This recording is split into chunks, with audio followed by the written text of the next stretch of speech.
Oke, sebelumnya saya buka dulu ya Bu. Ya, Assalamualaikum silakan. warahmatullahi wabarakatuh. Selamat pagi Bu Prima dan teman-teman semua. Saya Muhammad Rizal dari kelompok 2 akan memoderatori presentasi kelompok 1 pada hari ini. Kelompok 1 yang beranggotakan Ayu Fitri Hairunisa, Mutia Manazila Garini, Sylvia Putri Sandafa, dan juga Wardah Hamidah akan mempresentasikan tentang perspektif teori-teori sosiologi pedesaan. Sebelumnya saya izin untuk share screen terlebih dahulu. Bentar.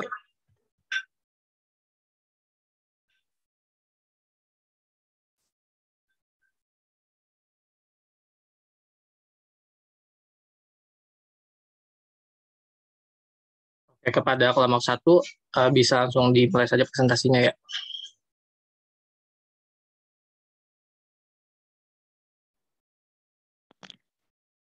Suara saya terdengar nggak ya? Terdengar, Sylvia. Assalamualaikum warahmatullahi wabarakatuh. Di sini kami dari kelompok 1 akan mempresentasikan mengenai perspektif teori-teori sosiologi pedesaan. Oke, Belina.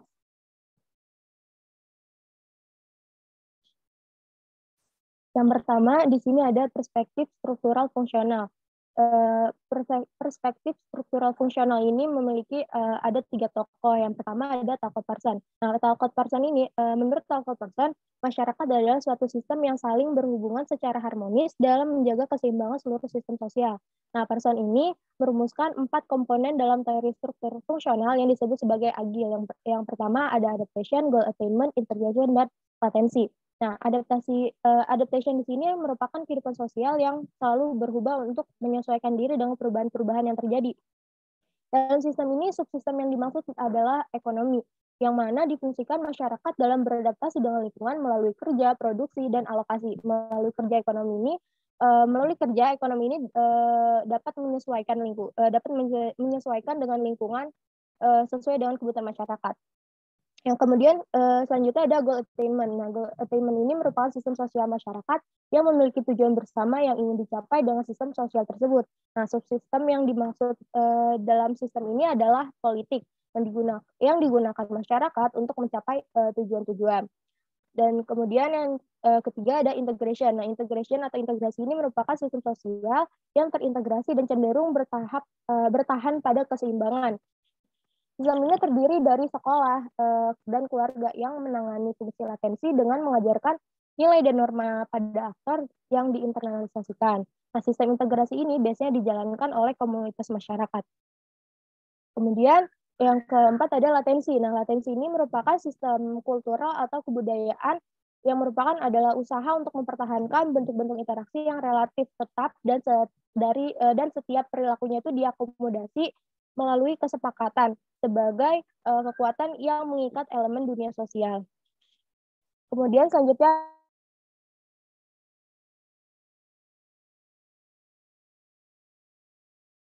yang di dalamnya terdapat bagian-bagian yang dibedakan dengan memiliki fungsinya masing-masing. Nah, menurut Durkheim, apabila kebutuhan tertentu itu tidak terpenuhi, maka akan berkembang keadaan yang bersifat patologis yang akan mengganggu keseimbangan sistem-sistem di dalamnya. Nah, contoh dari hal tersebut yaitu lembaga-lembaga sosial yang berkontribusi bagi masyarakat. Yang pertama ada lembaga keluarga yang menyediakan konteks untuk memproduksi, memelihara, dan mensosialisasikan. Kemudian yang kedua ada lembaga pendidikan. Nah, lembaga pendidikan ini berfungsi untuk mengembangkan keterampilan masyarakat, pengetahuan, dan budaya. Kemudian ada politik. Nah, politik ini untuk menyediakan sarana yang mengatur masyarakat. Kemudian yang keempat ada ekonomi. Nah, ekonomi ini menyediakan produksi, distribusi, dan konsumsi barang dan jasa. Kemudian yang kelima ada agama. Agama ini untuk memberikan bimbingan moral bagi masyarakat. Boleh di next.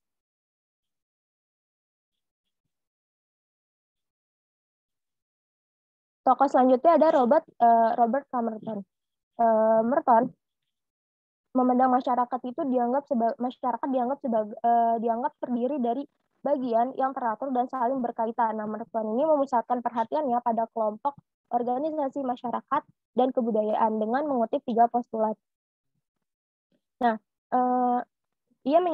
mereka menyatakan bahwa objek kajian tersebut harus mempresentasikan unsur standar yang terpola dan berulang seperti peran sosial, proses sosial, pola kultural, norma sosial, organisasi kelompok, struktur sosial, dan lain sebagainya. Nah, kemudian di sini ada postulat-postulat yang dikutip oleh Thornton. Yang pertama ada postulat kesatuan fungsional masyarakat, yang dimana dalam postulat ini mereka menyatakan bahwa kepercayaan dan praktik sosial budaya itu bersifat fungsional bagi masyarakat. Nah, kemudian yang kedua ada postulat universal. Nah, postulat universal ini menyatakan bahwa tidak setiap struktur, adat istiadat, gagasan, keyakinan itu memiliki fungsi positif. Nah, mereka juga mengemukakan gagasan tentang non-fungsi sebagai konsekuensi yang tidak relevan bagi sistem tersebut. Kemudian yang terakhir ada postulat indispensabilitas, yang mana bahwa standar masyarakat itu tidak hanya memiliki fungsi positif, namun juga mempresentasikan bagian-bagian dari sistem yang tak terpisahkan. Oke, lanjut.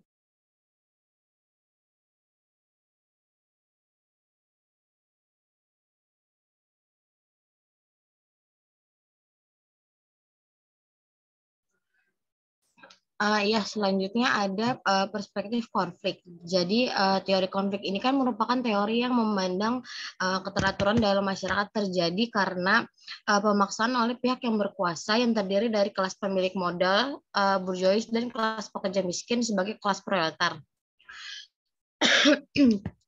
Para Marxian ini memandang masyarakat desa melalui kacamata hubungan kekuasaan atau power relation, yaitu analisis kelas. Masyarakat desa masa kini itu dianggap sebagai sisa-sisa formasi sosial masa lalu atau masyarakat prakapitalis sebagai kelas yang tereksploitir dalam keseluruhan struktur kekuasaan yang ada. Munculnya industrialisasi abad ke-19 yang telah melahirkan fenomena yang bertolak belakang antara buruh dan hidup menderita dan sengsara ini di satu pihak, juga pemilik alat-alat produksi yang menikmati surplus yang disumbangkan oleh keringat dan tenaga yang dikeluarkan oleh kaum buruh di lain pihak. Munculnya industrialisasi ini mengakibatkan munculnya tekanan struktural yang kuat terhadap individu, dan yang kedua kondisi industri yang memperburuk hubungan sosial yang membawa ke dalam alienasi. Bukan saja alienasi individual, melainkan alienasi massal yang sejalan dengan persebaran mode of production yang dikendalikan oleh industri. Karakteristik desa seperti besarnya peranan kelompok primer, faktor geografis sebagai dasar pembentukan kelompok, hubungan bersifat akrab dan langgeng, homogen mata pencaharian dan juga solidaritas sosialnya, keluarga sebagai unit ekonomi, dan populasi anak dalam proporsi yang lebih besar menunjukkan kondisi masyarakat desa berada dalam industri tekanan struktural yang kuat terhadap individu karena dalam ruang lingkup yang sama. Namun di balik itu terdapat hubungan sosial kebersamaan di antara mereka sesama warga dan masyarakat di daerahnya karena masyarakat itu bersifat homogen. Jadi walaupun Marx bilang kalau masyarakat desa ini merupakan sisa-sisa formasi sosial masa lalu sebagai kelas yang tereksploitir dalam keseluruhan struktur kekuasaan yang ada, namun hal itu tidak menjadikan masyarakat desa sebagai titik yang lemah dan menyerah begitu saja atas tempat di mana ia tinggal. Mereka tetap beraktivitas semestinya, berusaha sebaik-baiknya dalam upaya memenuhi kebutuhannya. Contohnya bertani di sawah, berkebun, bercocok tanam, peternakan, dan lain-lain. Teori konflik ini melihat pertikaian dan konflik dalam sistem sosial, bahwa di dalam masyarakat itu nggak selamanya ada keteraturan masyarakat. Dia juga bilang kalau otoritas yang berbeda-beda ini akan menghasilkan superordinasi dan subordinasi. Perbedaan antara superordinasi dan subordinasi ini dapat menimbulkan konflik karena adanya perbedaan kepentingan. Teori konflik ini juga mengatakan bahwa konflik itu perlu agar terciptanya perubahan sosial. Dalam masyarakat desa dapat membangun pola hubungan yang jelas dan teratur. Tentu ada semacam aturan main yang diakui dan dianut oleh pihak-pihak yang terlibat. Aturan main tersebut yaitu norma atau kaidah agar menjadi lebih konkret dan bersifat mengikat, maka diperlukan lembaga. Jadi sampai pada titik tertentu dalam evolusi kehidupan sosial manusia, hubungan pribadi dalam produksi mulai menggantikan pemilihan komunal atas kekuatan produksi. Dengan demikian, masyarakat terpecah menjadi kelas sosial berdasarkan kelompok-kelompok yang memiliki dan mereka yang tidak memiliki kekuatan produksi. Jadilah kelas dominan menjalin hubungan dengan kelas-kelas yang tersubordinasi dalam sebuah proses eksploitasi ekonomi. Secara ilmiah saja, kelas-kelas yang memberontak dari kelasnya itu dalam situasi ini hanya negara yang mampu menekan pemberontakan tersebut dengan kekuatan. Jadi teori ini memandang eksistensi hubungan pribadi dalam produksi dan kelas-kelas sosial sebagai elemen kunci dalam banyak masyarakat. Marx juga bilang kalau pertentangan antara kelas dominan dan kelas yang tersubordinasi ini memainkan peranan sentral dalam menciptakan bentuk-bentuk penting perubahan sosial. Yang kedua ada Weber. Konflik itu terjadi dengan cara yang jauh lebih dari sekedar kondisi-kondisi material. Weber bilang kalau konflik dalam memperebutkan sumber daya ekonomi itu merupakan ciri dasar kehidupan sosial. Tapi jangan dilupakan kalau konflik lain itu juga pasti akan terjadi. Jadi di antara semua konflik-konflik yang ada, Weber menekankan yang sangat penting. Jadi berbicara tentang ekonomi masyarakat desa berarti berbicara tentang gimana masyarakat desa bisa memenuhi kebutuhan jasmaninya. Di sistem ekonomi masyarakat desa yang terkait erat dengan sistem pertaniannya dan masyarakat desa ini tidak hanya mencerminkan sistem ekonomi yang lain, tapi dia juga mencerminkan sistem nilai, norma-norma sosial atau tradisi, adat istiadat serta aspek-aspek kebudayaan lainnya. Dan hal-hal ini menunjukkan bahwa masyarakat desa menyikapi sistem pertaniannya sebagai way of life. Weber juga melihat dalam kadar tertentu sebagai tujuan pertentangan untuk memperoleh keuntungan ekonomi. Weber bilang kalau kadar tertentu sebagai tujuan pertentangan itu dia berpendapat bahwa pertentangan untuk memperoleh kekuasaan tidak hanya sebatas organisasi-organisasi politik formal, tapi juga terjadi di dalam setiap tipe kelompok seperti organisasi keagamaan dan pendidikan. Yang kedua itu ada tipe konflik dalam hal gagasan dan cita-cita. Jadi Weber berpendapat bahwa orang seringkali bertentang untuk memperoleh dominasi dalam hal pandangan dunia mereka, baik itu berupa doktrin keagamaan, filsafat sosial maupun konsepsi tentang bentuk gaya hidup kultural yang terbaik. Keterkaitan sistem ekonomi dengan sistem sosial hubungan dengan tingkat penggunaan teknologinya. Pada masyarakat petani yang belum menggunakan teknologi modern dan belum komersial, maka hubungan-hubungan sosial yang ada menunjukkan keakraban serta informal serta permisif. Jadi di lain pihak pertanian ini dikelola dengan menggunakan teknologi modern. Hubungan sosialnya cenderung tidak lagi akrab, informal, dan permisif. Jadi bila terdapat masyarakat desa yang berkelahi atau terdapat konflik untuk memperoleh kekuasaan dan pada saat yang sama berusaha saling meyakinkan satu sama lain bahwa kekuasaan yang mereka tuju ini tapi kemenangan prinsip-prinsip yang secara etis dan filosofis benar sesuai dengan kebutuhan ekonomi masyarakat desa. Boleh di next.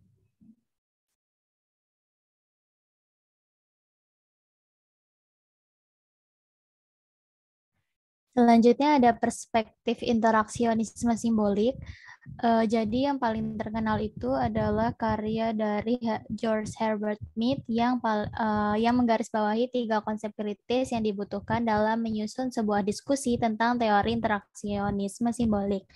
3 konsep kritis itu adalah mind atau pikiran, self atau diri, society atau masyarakat. Jadi perspektif interaksionisme simbolik ini berusaha memahami perilaku manusia dari sudut pandang subjek, dan perspektif ini menyarankan bahwa perilaku manusia itu harus dilihat sebagai proses yang memungkinkan manusia membentuk dan mengatur perilaku mereka dengan mempertimbangkan ekspektasi orang lain yang menjadi mitra interaksi mereka. Dan konsep ini saling mempengaruhi satu sama lain dalam term interaksionisme simbolik. Kenapa? Jadi pikiran manusia atau mind dan interaksi sosial atau diri atau self dengan yang lain juga digunakan untuk menginterpretasikan dan memediasi masyarakat atau society di mana kita hidup. Dan makna dan makna berasal dari interaksi dan tidak dari cara lain. Pada saat yang sama, pikiran dan diri timbul dalam konteks sosial masyarakat dan pengaruh timbal balik antara masyarakat, pengalaman individu, dan interaksi menjadi bahan bagi penelaahan dalam teori interaksionisme simbolik. Bisa di next.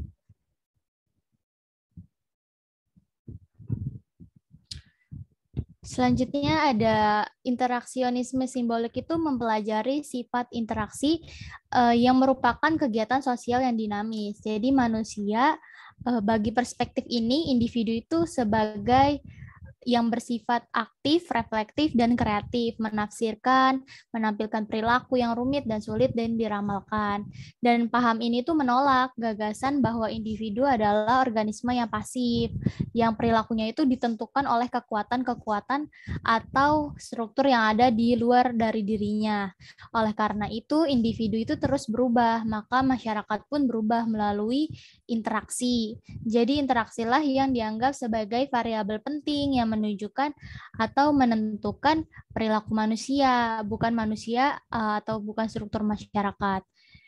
Jadi seperti yang dikatakan Blumer, dalam pandangan interaksi simbolik, proses sosial dalam kehidupan kelompok yang menciptakan dan menegakkan aturan-aturan, bukan sebaliknya. Yang mana artinya itu makna dikonstruksikan dalam proses interaksi, dan proses tersebut bukanlah suatu medium netral yang memungkinkan kekuatan-kekuatan sosial memainkan perannya, melainkan justru merupakan substansi sebenarnya dari organisasi sosial dan kekuatan sosial. Jadi menurut interaksionisme simbolik, kata esensi interaksi simbolik itu adalah suatu aktivitas yang merupakan ciri manusia, yaitu next dulu. Next.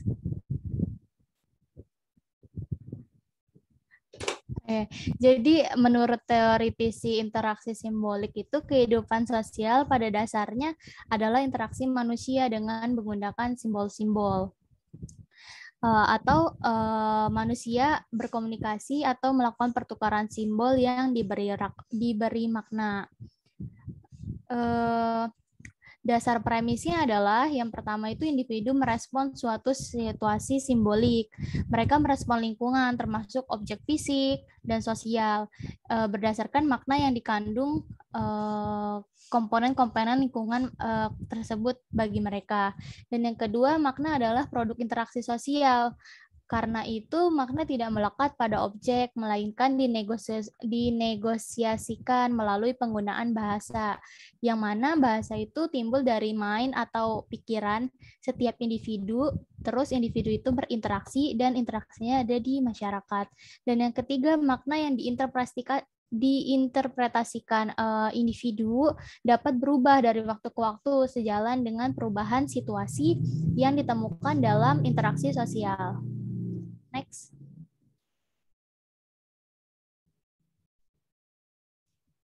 Oke, selanjutnya akan dijelaskan oleh Wardah. Nah, selanjutnya ada perspektif postkolonialis. Teori ini dirintis melalui karya Edward Said dalam bukunya yang berjudul Orientalism pada 1978. Teori ini mengkaji tentang konstruksi wacana, pengetahuan, dan budaya berpikir yang diciptakan Barat. Salah satu tokoh teori ini ada Edward Said, Homika Bhabha, dan Gayatri Spivak.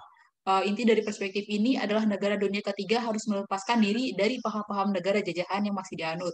Jadi, negara bekas jajahan harus memiliki identitas sendiri dalam pengembangan sistem kelembagaannya. Bahkan di zaman ini masih banyak yang menggunakan tipikal sistem pendidikan negara jajahan. Contohnya, jika kita melihat anak sekolahan yang bolos pada jam pelajaran, mereka malah pergi jajan. Dan pasti kita melihatnya itu kayak, wah ini anak bandel nih, pemalas banget, gak menghargai usaha orang tua yang udah nyekolahin mereka. Padahal sekolah itu bisa aja salah membosankan atau bahkan menakutkan. Pada zaman kolonial Belanda, memang sudah disetting untuk mencegah berpikir bebas dan kritis terhadap realitas yang berujung pada posisi diri di struktur sosial. Hal ini agar masyarakat Hindia Belanda tetap bodoh dan kekuasaan kolonial tidak terancam. Ironisnya, hal ini secara mayoritas dialami oleh masyarakat pedesaan, sehingga muncul kritik postkolonial yang berkembang pada akhir tahun 1980-an. Menurut Edward Said, konsep pembangunan dan pendidikan yang ada harus mampu untuk melihat manusia sebagai manusia. Jadi pola pikir postkolonialis ini yang coba diterapkan pada paradigma pembangun dan pendidikan tersebut mengantarkan pada pemahaman yang humanis dan juga kritis terhadap identitas. Contohnya pemertahanan budaya nasional, pendidikan berbasis identitas lokal atau kearifan lokal, pendidikan multikultural, serta sejenisnya yang merupakan akulturasi yang merupakan aktualisasi dari perspektif ini. Next.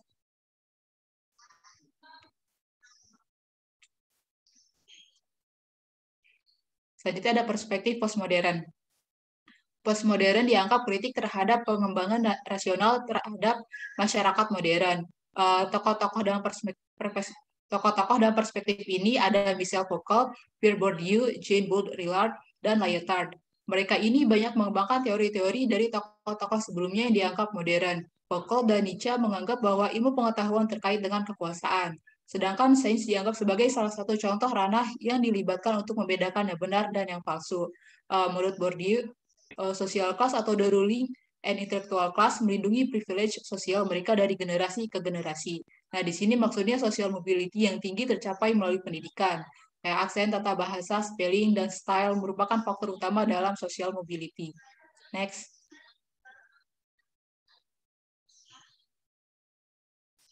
Pemikiran kalangan postmodernis dibagi menjadi 3, yaitu yang pertama yang merevisi pemikiran modernitas, namun cenderung kembali ke pola pemikiran pramodern seperti metafisika New Age.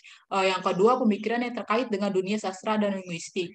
Dan yang terakhir, pemikiran yang merevisi modernisme tanpa menolaknya mentah-mentah. Maksudnya dilakukan perbaikan di sana-sini yang dirasa perlu. Nah, sekian dari kelompok kami. Terima kasih.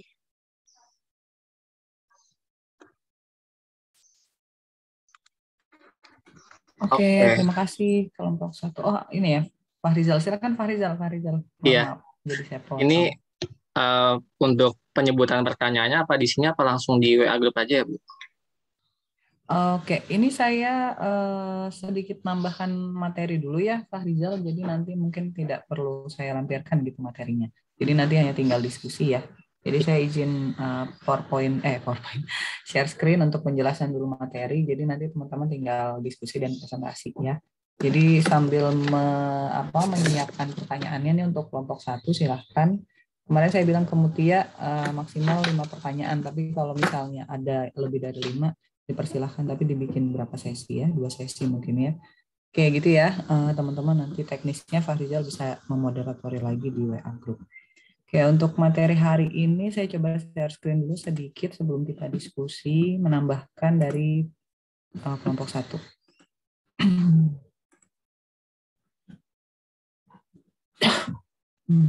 Sudah terlihat belum ya? Sudah, Bu. Ya. Oke, jadi materi hari ini adalah tentang perspektif teori dalam sosiologi yang dikaitkan dengan perspektif teori-teori sosiologi pedesaan gitu ya. Jadi kalau teman-teman dari sosiologi mungkin sudah hatam banyak banget teori sosiologi mulai dari klasik sampai modern gitu ya, sampai postmodern yang kemudian diintegrasikan dengan kajiannya gitu ya, baik di sosiologi pedesaan, sosiologi ekonomi gitu ya, sosiologi perkotaan, organisasi dan sebagainya. Nah, bagaimana kemudian teori-teori tersebut itu kemudian dilihat sebagai pemikiran untuk kemudian menjadi alat analisis atau pisau analisis untuk melihat bagaimana proses perkembangan masyarakat di pedesaan, sehingga teori-teori tersebut itu digunakan sebagai pendekatan untuk mengkaji bagaimana masyarakat pedesaan tersebut berubah gitu ya, mengalami perubahan, mengalami interaksi dari kita analisisnya menggunakan teori-teori sosiologi. Nah, di sini ada 4 mainstream pemikiran untuk kemudian yang akan digunakan sebagai pendekatan masyarakat pedesaan. Jadi tadi teman-teman sudah menjelaskan mulai dari teori klasiknya gitu ya, kemudian sampai teori modernnya. Di sini saya sebenarnya hanya ingin meng-capture digunakan dalam bentuk apa sih teori-teori tersebut gitu ya, kemudian digunakan untuk memahami persoalan apa saja sih di kajian sosiologi pedesaan. Nah, yang pertama adalah pendekatan masyarakat pedesaan dari pendekatan antropologis. Gitu ya. Kemudian untuk melihat bahwa masyarakat pedesaan itu merupakan warisan etnografi Barat dari era kolonial, di mana desa itu diposisikan sebagai sebuah fosil, gitu ya, sisa-sisa budaya dan kehidupan masa lalu yang tertinggal, mengalami cultural lag, gitu ya, ada generation gap dan mengalami evolusi. Sehingga ketika kita seringkali kemudian ketika kita mempelajari masyarakat pedesaan dengan pendekatan antropologis, gitu ya, banyak peneliti yang kemudian menempatkan masyarakat desa dan pedesaan itu dengan pendekatan antropologis. Dia melihat bahwa masyarakat desa ini adalah sebuah warisan kolonial, dengan kemudian dia punya ciri khas itu adalah dia pasti miskin, gitu ya, punya cultural lag, mengalami keterlambatan kebudayaan, jadi budayanya istilahnya nggak berkembang, sehingga ada gap generation di situ. Nah, kemudian dia merupakan bagian dari sisa-sisa kehidupan masa lalu. Jadi seolah-olah masyarakat desa itu adalah dianggap selalu masyarakat yang tertinggal, terbelakang, kan? Yang kemudian dia mengalami evolusi, gitu. Jadi berangkatnya dari pendekatan antropologis untuk melihat persoalan-persoalan di pedesaan. Gitu ya. Jadi ada bagaimana pemikiran-pemikiran gitu dibangun untuk melihat fenomena-fenomena sosial di pedesaan. Itu kita bisa berangkat dari yang pertama adalah pendekatan antropologis. Yang kedua, kita bisa melihat dari pendekatan kultural. Jadi ini dipengaruhi oleh pendekatan Emil Durkheim, gitu ya, mungkin tadi dibahas sedikit. Itu yang kemudian dia melihat bahwa masyarakat desa, berbagai fenomena di pedesaan itu ada sebuah dikotomi dasar, gitu ya. Ada tradisional atau mekanik, gitu ya, versus modern atau organik, gitu ya, terkait dengan pembagian kerja. Ada kemudian masyarakat yang menjadi bagian dari sebuah budaya, gitu ya. Ada segmentasi di situ, sehingga kita melihatnya dari pendekatan kultural. Bagaimana masyarakat ini dibangun, bagaimana kemudian kita melihat fenomena yang terjadi di masyarakat. Kalau kayak kemarin saya cerita tentang kearifan lokal masyarakat di di Nusa Tenggara, di Ohoy, maka kemudian saya pendekatan untuk melihat sebuah fenomena di desa adalah pendekatan kultural. Jadi bagaimana kemudian masyarakat itu dibangun berdasarkan kearifan lokalnya, dan mereka menjadi bagian dari sebuah kebudayaan. Nah, gitu. Berbeda ketika tadi kalau saya melihat masyarakat desa yang dari pendekatan antropologi, saya melihat masyarakat desa ini adalah masyarakat yang terbelakang.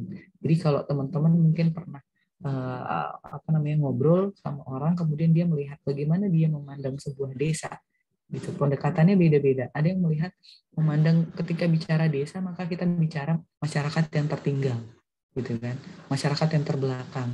Ya, yang dipandang mereka adalah fosil, gitu, bagian dari masa lalu yang tidak berkembang. Maka pendekatan yang digunakan, pemikiran yang digunakan oleh orang tersebut adalah pendekatan antropologis. Tapi kemudian ada yang tadi pendekatannya kultural. Bagaimana melihat sebuah fenomena pedesaan itu dari kacamata culture-nya. Mereka punya kearifan lokal, mereka punya budaya, mereka bagian dari sebuah kebudayaan yang masih ada, gitu. Nah, itu bagaimana kemudian kita melihat sebuah desa, gitu ya, pendekatan untuk melihat sebuah desa. Kemudian ada pendekatan lain untuk melihat fenomena di pedesaan. Yang ketiga adalah pendekatan Marxian. Jadi pendekatan ini melihat bagaimana fenomena di pedesaan ini kita lihat dari hubungan kekuasaan. Jadi kalau kita bicara tadi masyarakat desa dari sisi kepemilikan, gitu ya, aset, kemudian bagaimana mereka bekerja di di pertanian, kemudian siapa sebagai pemilik modal, petaninya sebagai apa, bekerjanya sebagai apa, maka kita berangkat dari pendekatan Marxian. Sehingga ada hubungan kekuasaan atau power relation yang kita sudah petakan analisis kelasnya. Gitu ya. Jadi mungkin kelihatan kalau misalnya tadi pakai contoh yang pertama, ketika kita melihat masyarakat desa, fenomena di pedesaan, kita ngelihatnya apa dulu nih? Masyarakat desanya tertinggal. Oh, berarti pendekatan kita adalah antropologis. Gitu. Tapi kemudian tadi dari sudut culture-nya, oh, pendekatan kita adalah kebudayaan. Tapi kalau kita melihat dari kacamata kepemilikan, gitu, maka kita sudah memetakan ada hubungan kekuasaan. ada analisis kelas di situ, ada pemilik dan ada pekerja. Sehingga masyarakat desa itu dianggap sebagai sisa-sisa formasi sosial pada masa lalu. Jadi kelas itu tidak terbentuk hari ini saja, gitu kan? Kelas itu terbentuk dari proses, dan tadi balik lagi ke pandangan yang awal, itu kita bisa lagi kemudian menyatukan. Jadi kalau misalnya apakah kemudian pendekatan pandangan kita itu satu aja, gitu? Enggak. Kadang kita kan menyatukan, tapi kita berangkatnya dari mana nih? Dari kepemilikan atau dari menempatkannya masyarakatnya adalah masyarakat miskin, lalu kita masuknya kepada pendekatan Marxian untuk melihat struktur dalam masyarakatnya. Kalau kita masuknya dalam pendekatan Marxian, gitu ya, melihat hubungan kekuasaan, maka kemudian kita melihat dari awal adalah bagaimana struktur yang ada di masyarakat tersebut. Sehingga masyarakat desa ini dianggap atau dipandang sebagai kelas yang tereksplorasi, gitu, tereksploitasi oleh struktur yang ada. Sehingga tadi ketika bicara kemiskinan di pedesaan, maka kita akan melihat kemiskinan itu sebagai kemiskinan struktural, gitu ya, karena ada hubungan kekuasaan yang tidak merata, ada sistem eksploitasi yang tidak merata, ada relasi sosial yang tidak berimbang, sehingga ada gap kesejahteraan di situ. Ada gap yang kemudian muncul antara si orang yang punya modal lebih besar dan buruhnya. Ada proses eksploitasi. Dan itu yang kemudian kita lihat sebagai fenomena di pedesaan. Misalnya kita kaitkan hari ini, bagaimana petani-petani di desa hari ini. Apakah kemudian sawah yang mereka miliki adalah sawah milik mereka, apa sawah yang mereka kerja, gitu ya, mereka tanami adalah sawah milik mereka. Sebagian besar sawahnya adalah sawah milik orang lain, gitu ya, pemilik sawahnya. Dan sebagian besar hal ini pemilik sawah adalah orang-orang kota. Sehingga pendekatan Marxian, gitu ya, untuk melihat hubungan kekuasaan itu langsung bisa digunakan ketika misalnya teman-teman melihat sebuah fenomena di pedesaan. Jadi ada proses eksploitasi di situ ketika menggunakan pendekatan ini. Nah, kemudian yang keempat adalah pendekatan neopopulis. Gitu ya, ini dipengaruhi oleh Ivan Cahyanov. Nah, kemudian dia melihat bahwa struktur masyarakat desa itu ditentukan oleh bekerjanya sebuah sistem ekonomi yang khas. Jadi ada usaha tani, di mana petani ini memiliki dan menguasai sarana produksi. Jadi kalau kita kemarin bicara tentang karakteristik masyarakat di desa, bicara tentang desa dan pedesaan dengan tipologinya, maka pendekatan neopopulis ini melihat bahwa struktur masyarakat desa itu, gitu ya, kalau tadi strukturnya ditentukan oleh kepemilikan modal, gitu ya, atau kepemilikan perbedaan yang kemudian dimiliki antar pemilik modal dengan pekerjanya. Kalau ini kita melihatnya dari struktur sistem ekonomi, di mana kemudian ada sistem ekonomi yang khas di sebuah pedesaan, gitu ya, di mana petani ini memiliki dan menguasai sarana produksi, itu tanah, peternakan, gitu ya, dan tidak ada tenaga upahan. Jadi dia berusaha untuk melihat bahwa petani ini adalah petani yang betul-betul bukan buruh tani, tapi petani pemilik modal yang kemudian dia memiliki pekerjaannya, gitu ya. Nah, kemudian teori ekonomi modern, kapitalisme itu nggak bisa diterapkan untuk kemudian melihat masyarakat pedesaan, karena dia ada pendekatan neopopulis. Jadi kita bisa melihat satu fenomena di pedesaan itu dari kacamata yang berbeda, gitu ya tadi. Sehingga tadi teman-teman ketika bahas tentang teori tadi dengan pendekatan tokoh-tokohnya itu digunakan untuk apa? Gitu. Ketika melihat satu fenomena masyarakat di pedesaan, kita bisa analisis dari berbagai kacamatanya. Teman-teman bisa melihat dari kacamata pendekatan antropologis, teman-teman bisa lihat dari kacamata tadi pendekatan kultural, teman-teman bisa lihat tadi dari pendekatan Marx, ada pendekatan kekuasaan, dan ada pendekatan neopopulis. Jadi dia dianggap sebagai struktur masyarakat desa yang utuh, gitu ya, masyarakat desa yang kuat. Nah, ini pendekatan yang lain untuk melihat sebuah fenomena di pedesaan dan bisa dianalisis. Itu fungsi si teorinya. Nah, kemudian bagaimana kemudian isu penelitian dan pembangunan di pedesaan itu berkembang, atau isu-isu apa sih kemudian yang dominan muncul, gitu ya. keempat pendekatan yang tadi itu sebenarnya kemudian berkembang seiring dengan perkembangan penelitian, perkembangan kajian sosiologi pedesaan. Nah, yang pertama kita lihat bahwa di dekade tahun 70-an yang kemudian diawali dengan adanya di pertemuan pertama, kalau nggak salah saya udah bilang tentang adanya kelaparan besar-besaran akibat banyaknya orang yang kemudian pindah dari desa ke kota. Nah, itu sehingga di dekade itu maka penelitiannya ditekankan pada modernisasi pertanian untuk meningkatkan tadi produktivitas pertanian, memperbaiki hubungan kerja di pertanian, kemudian mengatasi persoalan kemiskinan di pedesaan. Karena mereka kemudian mencari jawaban dari kenapa kemudian masyarakat desa itu berbondong-bondong pergi ke kota. Apakah kemudian di desa itu tidak menghasilkan sebuah sumber mata pencaharian yang mereka bisa gunakan gitu, atau mereka bisa bergantung di situ. Nah, itu awal-awal kemudian dekade 1970-an. Nah, kemudian di dekade 1980-an kajian-kajian pembangunan pedesaan itu kemudian menekankan pada kesenjangan penduduk kaya dan miskin. Itu ya, migrasi desa kota masih tetap menjadi kajian. Kemudian ada transformasi pertanian ke industri. Nah, ini kemudian di 10 tahun ini kajiannya masih sama sebenarnya ya. Dengan ada modernisasi pertanian ternyata tidak merubah struktur masyarakat di pertanian, tidak merubah kemudian kualitas hidup masyarakat di pedesaan. Sehingga persoalannya atau penelitiannya itu masih dalam tahapan bagaimana kemudian ada kesenjangan gitu ya. Tapi dia sudah ada penelitian tentang transformasi pertanian ke industri. Nah, kemudian di tahun 1990-an gitu ya. Jadi di pedesaan ini kemudian tidak lagi didominasi di tahun 80-an itu oleh pertanian, tapi sudah mulai industri-industri muncul di pedesaan. Karena ini adalah kajian pembangunan pedesaan. Nah, kemudian di tahun 90-an dia mulai mengkaji tentang tidak lagi ke desanya gitu ya, tapi kajiannya lebih banyak atau lebih fokus atau lebih melihat tentang masyarakatnya, jadi budaya, agama, kemudian perubahan gaya hidup gitu ya, pengaruh isu global dan sebagainya.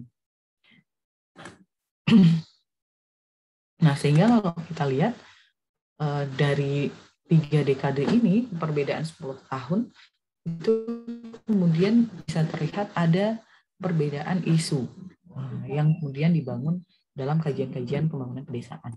Di era 2000-an, di tahun 2000-an, kajian-kajiannya sudah mulai mengkaji secara lebih menyeluruh gitu ya. Kalau ini kemudian teman-teman fokus ke pertanian, ini fokus ke pedesaan yang kemudian mengalami perubahan, kemudian ini fokusnya ke masyarakat. Di tahun 2000 sampai hari ini kajiannya jauh lebih banyak. Ya, kajiannya tidak lagi hanya berfokus pada masyarakat di bidang pertanian, tapi sudah kemudian lebih menyeluruh masyarakat desa, pembangunan pedesaan, kajian kebudayaannya juga ada gitu ya, karena seiring dengan perkembangan pengetahuan dan keilmuan, sehingga tidak lagi kemudian berfokus hanya pada satu isu itu yang dominan. Nah, kemudian karakteristik kehidupan masyarakat di pedesaan itu dilihat gitu ya dari berbagai hal gitu. Yang pertama adalah ukuran desa. Itu bisa ditentukan oleh statistik gitu, kemudian psikologi sosial itu, kemudian dan ekonominya. Nah, ini ada kemudian yang kemarin ada syarat satu desa gitu ya. Umumnya adalah jumlah penduduk itu kurang dari 2.500 orang. Sehingga dia dijelaskan sebagai sebuah desa. Kemudian ada psikologi sosial, ini adalah interaksi gitu ya. Jadi ada tingkat keintiman yang tinggi gitu, hubungan personal yang baik gitu ya, sering tatap muka dibandingkan dengan masyarakat perkotaan. Kemudian sistem ekonominya sebagian besar adalah pertanian dalam artian luas. Nah, pedesaan sendiri memiliki karakteristik sebenarnya. Jadi kalau tadi di sini kita tadi kaitkan dengan teori dan teman-teman yang sudah pelajari ya, sedikit di sini akan kita bahas tentang desa itu sendiri gitu ya, kembali lagi ke desa. Apa yang kemudian menjelaskan tentang desa itu adalah sifatnya gitu ya, kemudian dia adalah menempatkan keluarga itu sebagai unit ekonomi. Jadi ada biasanya kita bisa melihat teori-teori tadi itu bisa kemudian mengkaji fenomena keluarga sebagai bagian dari unit ekonomi, gitu. Sehingga semua anggota keluarga itu bersama-sama terlibat dalam kegiatan pertanian dan mencari nafkah. Gitu. Kemudian kita bisa lihat dari faktor geografisnya, dari sifat homogen gitu ya, mata pencariannya apa, nilai-nilai budaya dan sebagainya. Nah, kemudian ada yang dijelaskan oleh Rogers, itu adalah tentang adanya sikap ketidakpercayaan timbal balik, gitu ya. Jadi masyarakat desa itu punya karakteristik susah untuk percaya, gitu ya, terutama dengan orang asing. Jadi mereka harus ada contohnya biasanya, gitu ya. Ada contohnya, kemudian agar dia bisa berubah. Sehingga ketika bicara pemberdayaan, maka teori-teori aktor, gitu ya, aktor dan struktur, kemudian teori-teori bagaimana menempatkan peran agen dalam sebuah komunitas itu menjadi penting, gitu, karena mereka punya sikap ketidakpercayaan untuk kemudian dapat berubah. Itu karena adanya pandangan yang sempit tadi ya. Kalau Rogers menjelaskannya, ada pandangan yang sempit dari masyarakat desa untuk melihat sebuah perubahan.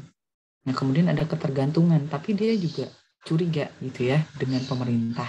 Nah, itu yang kemudian masih terjadi sampai hari ini, dan itu masih bisa kemudian teman-teman jadi bahan analisis. Kemudian dia punya sikap yang kekeluargaan dan keakraban. Tapi dari penjelasan Rogers tentang karakteristik masyarakat desa, itu sebenarnya bisa kemudian kita lihat dari kajian, misalnya teman-teman mau kaji tentang pemberdayaan masyarakat desa, maka pendekatan-pendekatan untuk melihat pemberdayaan itu bisa berangkat dari apa yang kemudian dibangun oleh karakteristik masyarakat desanya. Ya, misalnya dia tadi sikap ketidakpercayaan, pandangan yang sempit, gitu. Kemudian ada ketergantungan sekaligus kecurigaan. Itu bisa menjadi dasar bagaimana teman-teman menempatkan teori untuk kemudian menganalisis sebuah program pemberdayaan. Nah, itu biasanya tadi dikaitkan dengan materi hari ini, bagaimana menempatkan teori-teori itu dalam suatu kajian penelitian misalnya, atau kajian sosial atau analisis terkait dengan sebuah fenomena. Nah, kemudian karakteristik yang lain, dia memiliki keengganan dan tidak mau menciptakan inovasi. Kemudian kepasrahan terhadap nasib dan aspirasi terhadap masyarakat, aspirasi terhadap masa depan sangat terbatas dan rendah. Sehingga ini bisa terlihat bahwa ciri-ciri masyarakat desa itu kemudian memiliki karakteristik yang dipetakan seperti ini. Tapi bukan berarti apakah kemudian semua masyarakat desa ini punya karakteristik seperti ini, gitu. Bukan, ini menurut Rogers. Dan Rogers pun menelitinya di tahun 1969, yaitu sudah berapa tahun yang lalu. Nah, bisa jadi karakteristik yang kemudian dipetakan oleh Rogers ini kemudian sudah mengalami perubahan, gitu ya. Misalnya dia sudah punya, saat ini misalnya dia sudah mulai banyak inovasi yang terjadi di pedesaan. Dia sudah tidak lagi pasrah terhadap nasib, gitu. Kemudian dia sudah punya keinginan atau punya vision untuk masa depan yang lebih baik dibandingkan dengan bertahun-tahun yang lalu. Nah, itu yang terjadi, dan itu bisa teman-teman kaji juga, gitu ya, ketika teman-teman penasaran untuk kajian-kajian di pedesaan. Nah, apalagi cukup banyak di sini dijelaskan oleh Rogers, misalnya dia kurang lack of deferred gratification, gitu. Jadi dia tuh sebagian besar misalnya tidak punya visi untuk kemudian dia bisa kita berjuang dulu lah hari ini, gitu, tapi nanti kita akan dapat keuntungan di masa depan. Nah, ini yang kalau menurut saya ini masih kemudian menjadi karakteristik, gitu ya. Contohnya misalnya teman-teman bisa lihat di masyarakat pertanian saat dia, kemarin saya kayaknya udah cerita ya, nah dia misalnya panen raya, gitu ya. Panen raya otomatis mereka akan dapat dapat pendapatan, gitu ya, dari panen raya.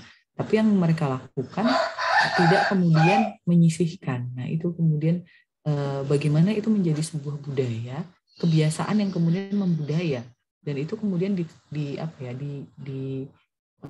disalurkan atau kemudian dibiasakan secara turun-temurun gitu, sehingga pada akhirnya yang tadinya itu hanya kebiasaan menjadi sebuah budaya karena sudah berlangsung bertahun-tahun gitu, perilaku itu gitu ya. Jadi ketika panen raya maka kemudian akan ada pesta besar-besaran, dan itu masih terjadi di desa-pedesaan kita gitu. Yang akan terjadi ketika mau masuk musim tanam, mereka akan pusing kembali gitu, sehingga belum ada kemudian kita punya kemampuan untuk kita menahan diri nih, atau enggak paling tidak minimal kita punya kemampuan untuk membagi kesenangan kita gitu ya, tidak kemudian meluapkan seluruh kesenangannya, untuk kemudian kita bisa share itu sebagian pendapatan untuk nanti masa tanam berikutnya.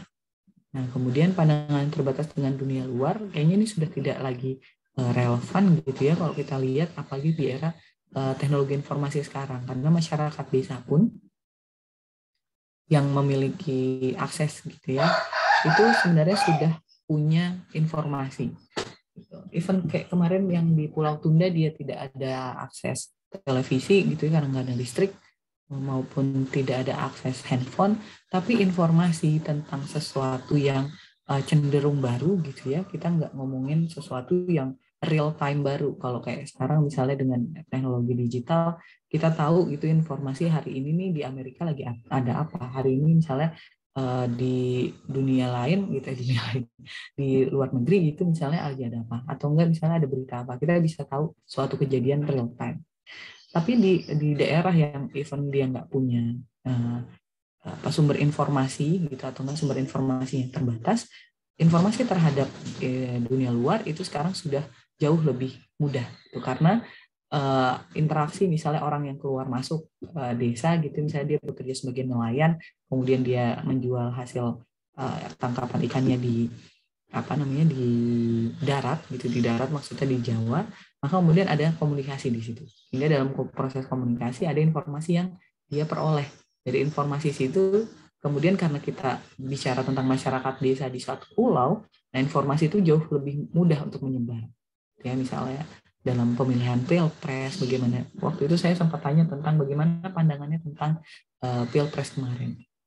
Nah, yang misalnya kita baca di berita-berita online pun mereka punya pandangan yang sama gitu ya. Oh, ternyata informasi misalnya, kalaupun misalnya kita bicara tentang hoax gitu yang ada di dunia maya, hoaxnya pun mereka bisa kena hoax gitu dalam bentuk yang lain, karena disebarkannya bukan dia dapat dari informasi teknologi gitu ya, bukan dari handphone, bukan dari media sosial, tapi dari obrolan gitu. Jadi yang mungkin hoaxnya diterima oleh nelayan di daratan seberang, yang kemudian dia waktu menjual kemudian nanti disalurkan ke nelayan di Pulau Tunda. Nah, dari nelayan di Pulau Tunda itu kemudian disebarkan lagi ke masyarakatnya. Nah, itu yang terjadi, sehingga bicara tentang keterbatasan tentang dunia luar, kalau saya lihat hari ini mungkin sudah mulai berkurang.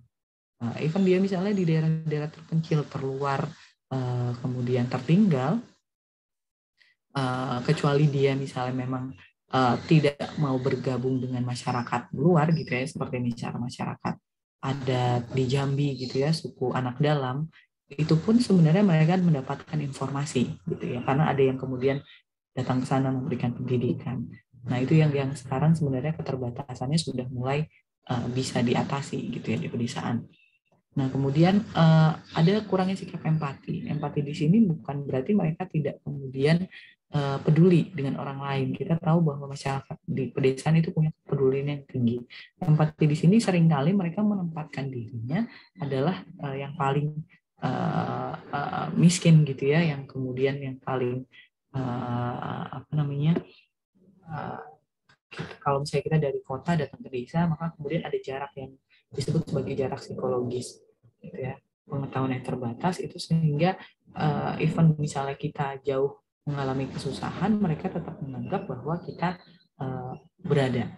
Itu yang kemudian terjadi ketika misalnya ada teman-teman misalnya pulang dari TKW menjadi buruh migran gitu, yang mereka di dalam pikirannya ketika misalnya belum terinformasikan dengan kondisi si buruh migran itu kenapa pulang, maka yang ada di pikirannya adalah mereka sukses di luar negeri gitu ya, mereka kemudian punya informasi. Nah, walaupun ternyata kenyataannya bahwa mereka ternyata dipulangkan karena dideportasi atau karena dia ilegal.